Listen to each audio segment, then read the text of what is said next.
Hey guys, okay, last book review. This is the Fortune Teller's Bible from Sterling Press and Jane Struthers. Please, I hope that I pronounced that right. The definitive, this with the subtitle of The Definitive Guide to the Arts of Divination. I've seen a lot of people using these sort of whatever Bible, and I've got to say, for one of these glossy colored books with all the pictures and everything, I really like this. I bought this with the intention of using it as a replacement for a fortune telling book that I used to have.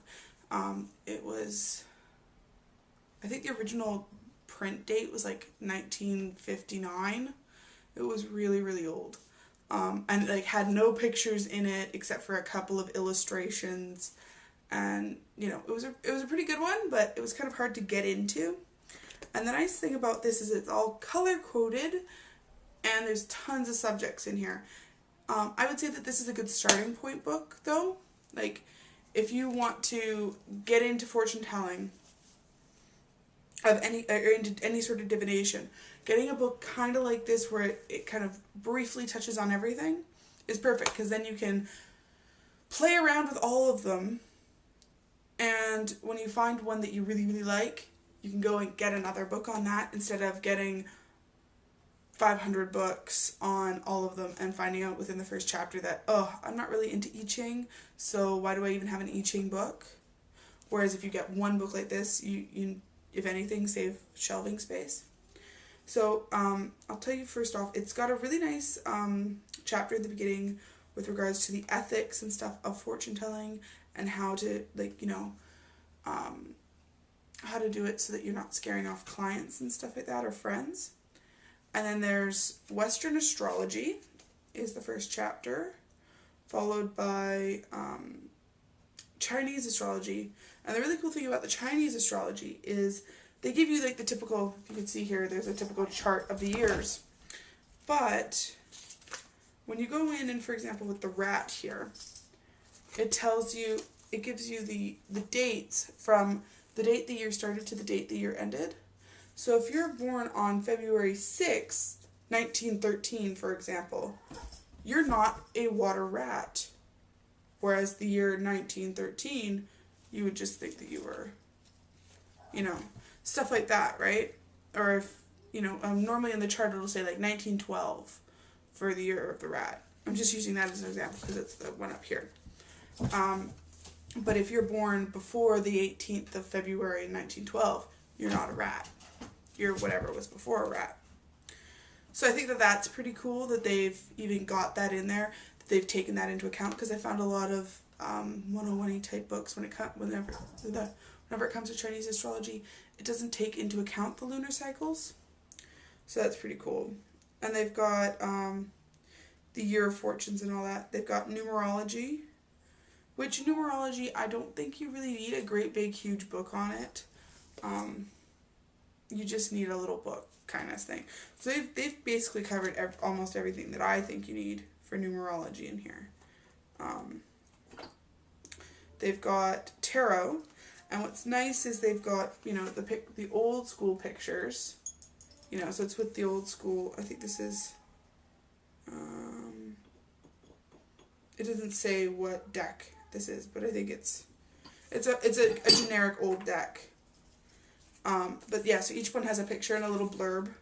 There's no reversals in here, but again, this is the first book that the first time that you look at it, this is perfect because it gives you really, really, really basic stuff.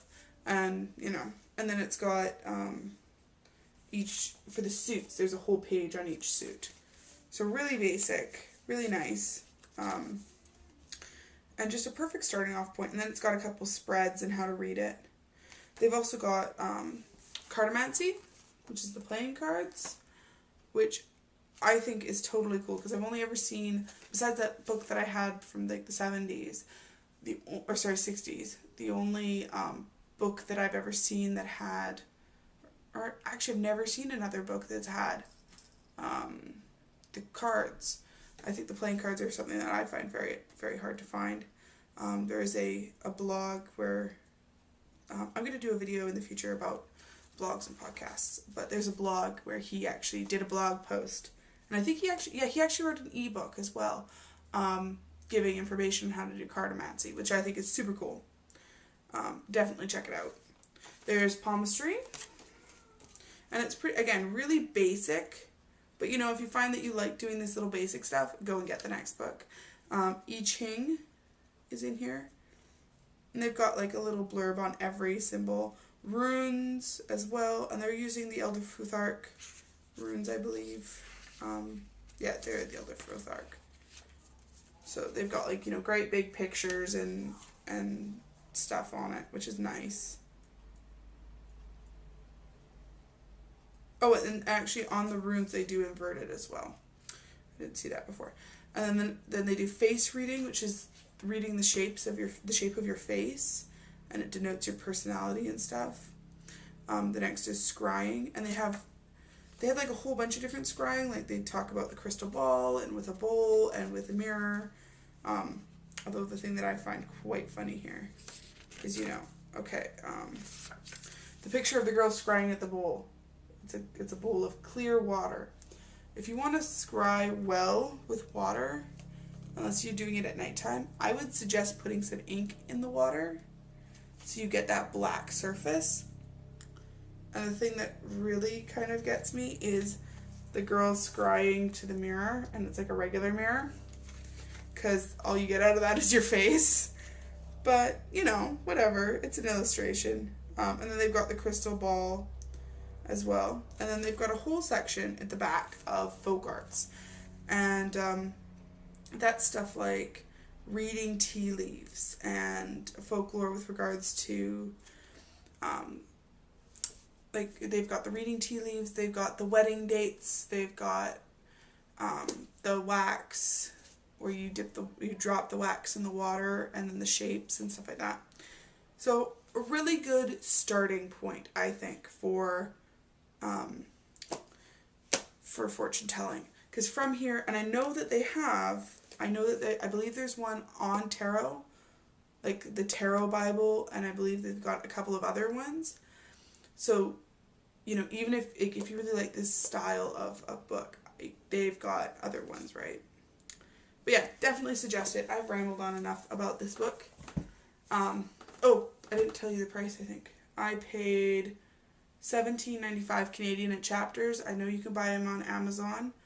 The American price is $14.95 American. So there we go. You guys, I'll see you later. Cheers.